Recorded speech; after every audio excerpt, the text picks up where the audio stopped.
Hi guys, namasyal pala kami dito sa Tom's World. Tagal na kasing hindi nakakapasyal tong anak ko kaya pinasyal ko muna siya guys. Sa dami-dami ng pwedeng paglaruan, di niya alam kung saan siya titingin or saan siya maglalaro. Kasi lahat ng nakikita niya gusto niyang laruin. Yun, nakakita siya ng isa doon. Try niya muna daw kumuha ng pagkain, baka matsambahan niya. Dito maghuhulog siya ng coins para matry niya yung laruan na to. After niya maghuhulog ng coins, di pala pwede kaya nagtry siya ng ibang laruan. Bali ito pala yung next na gusto niyang laruan. Gusto niyang kunin yung puzzle dito para matry niyang laruin din. Bali pala ang dami yung token dyan kaya kahit saan siya magpunta, pwede siyang makalaro. Ayun, naghulog na nga siya tapos sinry niya ng kuha ng mga puzzle. Sinipat-sipat pa nga niya kung talagang makukuha niya yung laruan eh. Pumunta pa siya dun sa kaliwa para lang makita niya kung okay na. At ayun, pagka-push niya ng button, minala siya dito, hindi niya nakuha yung laruan. Inis na inis siya dito, gusto niyang makuha kaso hindi niya nakuha. Next naman niyang lalaruin yung pagkuha ng mga ticket. Dito tinry niyang maghulog ng coins kaso hindi tinanggap yung coins niya. Lumipat siya ng coin slot. Dito tinry niya rin kaso hindi na naman pwede. Kaya yun, nagtingin-tingin na naman siya tapos napaisip siya dyan kung saan siya maglalaro ulit.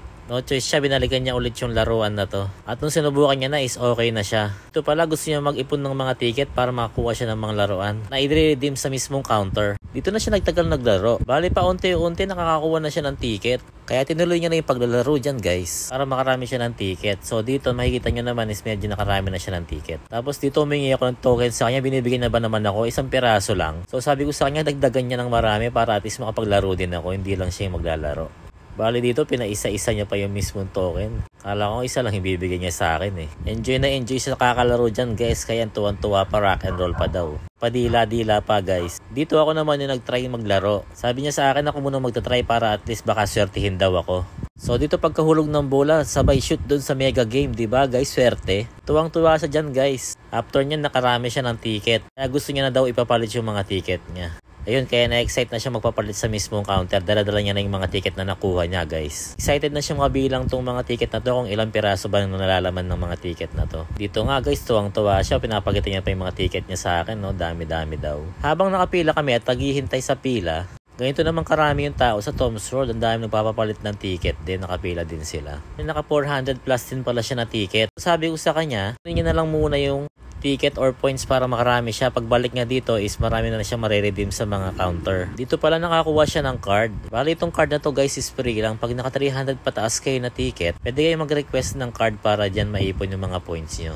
Bali dito guys naglalakad-lakad lang kami tapos tumitingin-tingin din kami ng pagkain na pwedeng mabilan. Bali dito gusto niya pala ng popcorn kaya popcorn muna yung binili namin. Hindi pa naman daw siya ganun kagutom kaya popcorn muna yung kakainin niya guys. Bali nung paakit pala kami sa escalator, takot na takot siya kaya todo hawak siya sa akin dito. Bali kasi meron siyang fear of heights kaya nga takot na takot siya sa mga matataas na mga building. Dito muna kami nag-stay sa food court para kakainin niya daw yung popcorn na binili niya. Ako tubig muna, diet muna kasi busog pa naman ako dyan. After niya kumain, nag-aya siya dun sa mismong train ng SM. Gusto niya muna daw mag-relax para hindi siya naglalakad. So dito try kami ng train.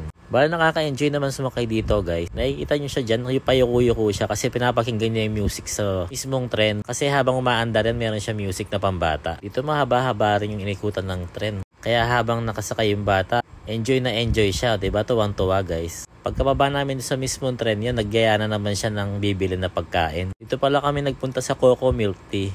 Nag-crave daw kasi siya ng milk tea kaya dito kami nagpunta. Ayan, dito pinapakita niya na yung nirequest niyang drinks. So tuwang-tuwa oh. Sarap daw ng drinks niya.